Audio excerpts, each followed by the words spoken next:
वळूयात पुढच्या बातमीकडे। भारतात मोठ्या प्रमाणात बांगलादेशी घुसखोरांची संख्या वाढली आहे। केंद्रीय तपास यंत्रणा ॲक्शन मोडवर आली आहे। नवी मुंबई पोलिसांकडून काल रात्रीपासून कोम्बिंग ऑपरेशनही राबवलं जात आहे। वाशी, तुर्भे, कोपरखैराणे, रबाळे तसेच पनवेल या ठिकाणाहून वेगवेगळ्या पोलीस ठाण्याच्या हद्दीत जवळपास 15 ते 20 बांगलादेशी घुसखोरी हे ताब्यात घेण्यात आले आहेत। या घुसखोरांना ताब्यात घेतलंय Navi Mumbai AHTU anti human trafficking unit यांच्याकडून ताब्यात घेण्यात आला आहे।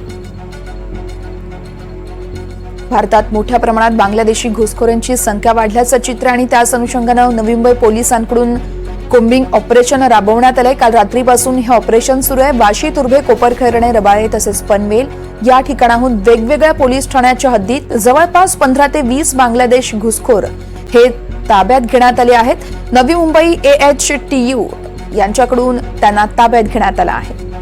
या संदर्भात आमचे प्रतिनिधी राहुल कांबळे आपल्याला अधिक माहिती देतील। राहुल, वर्षा, काल रात्रीपासूनच Navi Mumbai crime branch ASQ नैतिक मानवी वाहतूक जे युनिट आहे त्यांचं मोठी काल कारवाई झाली। त्या कारवाईमध्ये कमीत कमी 15 ते 20 बांगलादेशी नेहरू, रबाले, पनवेल या ठिकाणी अरेस्ट करण्यात आलेले। त्यांच्याकडे व्हॅलिड डॉक्युमेंट्स नाही, ते भारतामध्ये इलिगली प्रवेश केले आहेत।